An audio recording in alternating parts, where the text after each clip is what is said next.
নমস্কার বন্ধুরা, আজ আমি শেয়ার করব বেগুনের এমন একটা রেসিপি যেটা আপনারা না আগে কখনো খেয়েছেন, না আগে কখনো দেখেছেন। একদমই কম সময়ে বাড়িতে থাকা সামান্য কিছু উপকরণেই তৈরি করে নেওয়া যায়।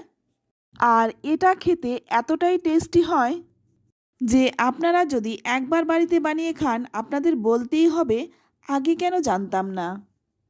ভাত, রুটি, লুচি, পরোটা সব কিছুর সঙ্গেই কিন্তু দারুণ লাগে। আর সবচেয়ে বড় কথা হলো এটা কিন্তু খুব অল্প সময়েই হয়ে যায়। তো রান্নাটা করার জন্য প্রথমে আমি বেগুনটা কেটে নিচ্ছি।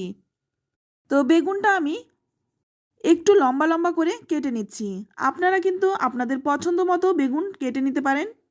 বেগুনটা কেটে কিন্তু জলের মধ্যে নিয়ে নিচ্ছি, এতে করে কিন্তু বেগুনটা কালো হবে না।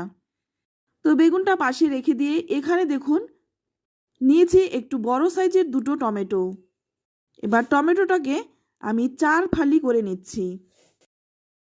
তো টমেটোটাও কেটে নিলাম। এবার অপর দিকে দেখুন এখানে নিয়ে নিয়েছি একটা ছোট্ট হাঁড়ি। আজ আমি রান্নাটা হাঁড়ির মধ্যেই করব। তো হাঁড়ির মধ্যে প্রথমে আমি দিয়ে দিলাম কেটে রাখা বেগুনগুলো, তারপর দিয়ে দিচ্ছি কেটে রাখা টমেটোগুলো। তো আপনারা চাইলে কিন্তু এই কাজটা প্রেসার কুকারেও করে নিতে পারেন। এবার এর মধ্যে দিয়ে দিচ্ছি 10 থেকে 12 কোয়া রসুন, আর দিয়ে দিচ্ছি একটা মিডিয়াম সাইজের কুচনো পেঁয়াজ। এবার দিয়ে দেব 7 থেকে 8টা কাঁচা লঙ্কা। ঝালটা কিন্তু নিজেদের স্বাদ অনুযায়ী দেবেন। এবার দিয়ে দেব স্বাদ মতো লবণ। তারপর দিয়ে দেব সামান্য একটু জল। তো এখানে আমি 2 কাপের মতো জল দিয়েছি। এবার জলটা দিয়ে খুব ভালো করে নেড়েচেড়ে মিশিয়ে নিচ্ছি। তো দেখুন জলটা কিন্তু সবজির নিচেই পড়ে রয়েছে। খুব বেশি জলের প্রয়োজন হয় না।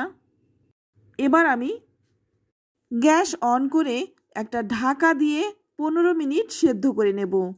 আর এই সময় কিন্তু গ্যাসের আঁচটা কমানো থাকবে। 15 মিনিট পর ঢাকনাটা খুলে নিচ্ছি। এখন দেখুন বেগুন, টমেটো সব সবজি কিন্তু খুব ভালোভাবে সেদ্ধ হয়ে গেছে। এবার আমি টমেটোর যে খোসাগুলো সেটা কিন্তু একটা কাঁটা চামচ দিয়ে ফেলে দিলাম। তারপর দেখুন একটা ডালের কাঁটা দিয়ে এই বেগুনটাকে একদম খুব ভালো করে মিশিয়ে নেব। যত ভালো করে মেশানো যাবে খেতে কিন্তু ততটাই বেশি ভালো হবে।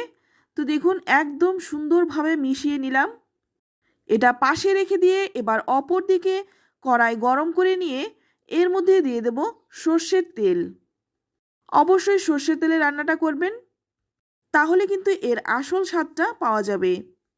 এবার ফোড়নে দিয়ে দিচ্ছি 3টে শুকনো লঙ্কা, আর দিয়ে দিচ্ছি অল্প অল্প করে কালো সর্ষে, গোটা জিরে আর সামান্য একটু ছোলার ডাল। এটা আমি মিক্সড করে দিয়েছি।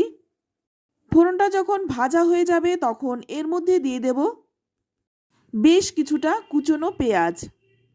এখানে পেঁয়াজের পরিমাণটা একটু বেশি দেবেন, এতে করে খেতে কিন্তু বেশি ভালো লাগবে।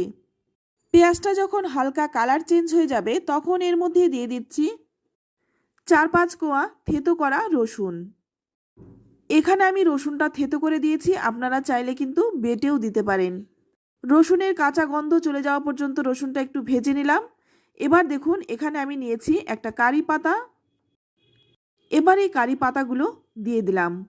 কারি পাতার গন্ধটা কিন্তু এই রান্নায় ভীষণ ভালো লাগে, যেহেতু টমেটোটা খেতে একটু টক টক, তাই এর মধ্যে কারি পাতাটা দিলে ভালো লাগে। তবে হাতের কাছে না থাকলে এটা স্কিপও করতে পারেন। এবার এর মধ্যে দিয়ে দিলাম সামান্য একটু হলুদ গুঁড়ো, আর দিয়ে দিলাম লবণ। লবণটা আমি আগেও দিয়েছিলাম, সে কথা মাথায় রেখে লবণটা দিয়ে দিলাম। এবার দেখুন যে সেদ্ধ করে রেখেছিলাম বেগুনটা, সেই বেগুনটা আমি দিয়ে দিলাম। বেগুনটা দিয়ে কিন্তু খুব ভালোভাবে মিশিয়ে নেব। তো দেখে বুঝতেই পারছেন খেতে কতটা টেস্টি হতে পারে।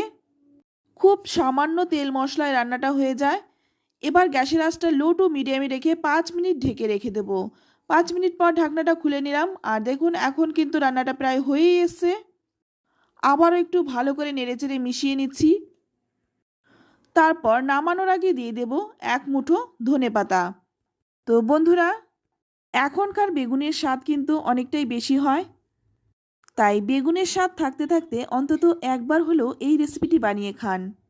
আশা করছি আপনাদের ভীষণ ভালো লাগবে। তো দেখুন, ধনেপাতাটা দিয়ে একটু নেড়েচেড়ে তারপরে গ্যাসের আঁচটা লো টু মিডিয়ামে রেখে 5 মিনিট ঢেকে রেখেছিলাম। এবার ঢাকনাটা খুলে নিলাম, তারপর ভালো করে নেড়েচেড়ে মিশিয়ে নিয়েছি। এবার কিন্তু নামিয়ে নেব। এটা কিন্তু গরম ভাত, রুটি, পরোটা সব কিছুর সঙ্গে কিন্তু অসম্ভব টেস্টি লাগে। তো আমার মুখের কথাই নয়, আপনারা একবার বানিয়ে খান, তারপর কমেন্টে লিখে জানান খেয়ে আপনাদের কেমন লাগলো। তো রেসিপিটি ভালো লাগলে লাইক শেয়ার করতে একদম ভুলবেন না। আর আপনি যদি আমার চ্যানেলে নতুন হয়ে থাকেন, চ্যানেলটা সাবস্ক্রাইব করে নেওয়ার অনুরোধ রইল। আজ এই অবধি, আবারও দেখা হবে অন্য কোনো নতুন রেসিপিতে। ততক্ষণ সকলে ভালো থাকবেন, সুস্থ থাকবেন, আর সকলকেই ধন্যবাদ।